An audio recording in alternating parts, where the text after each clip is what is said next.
బండి ఇలా కిక్కు కొట్టి స్టార్ట్ చేసే ముందు మెడలో ఉన్నటువంటి తల్లి లాకెట్కి ఒక్కసారి అమ్మ జాగ్రత్తగానే పెడతానే అని వెళ్ళండి, పర్వాలేదు.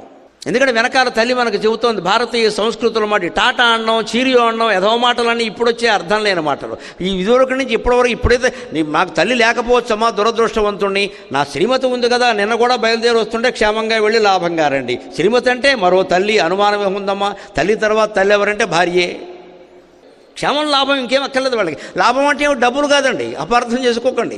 క్షేమంగా వెళ్ళి లాభంగా రండి, డబ్బు సంపాదించుకురమ్మని కాదు. ఏ పని మీద వెళ్ళావో ఆ పని పూర్తి చేసుకురా, లాభం అంటే అది. ది పర్పస్ ఇస్తారు వాడు. మరి వెళ్ళిన పని అవ్వాలి కదా, వెళ్ళడం ఎందుకు దండగా.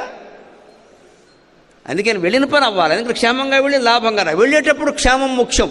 ఎందుకంటే మన ప్రాణాలు మనం కాపాడుకోకపోతే పని అవ్వడం ఏంటంటే ప్రాణం అయిపోయింది కదా. అందుకే వెళ్ళేటప్పుడు క్షేమం ముఖ్యం, వచ్చేటప్పుడు క్షేమంగా వెళ్ళి క్షేమంగా రావడం అయితే వెళ్ళడం ఎందుకు, పని పూర్తి చేసుకురావడం ముఖ్యం.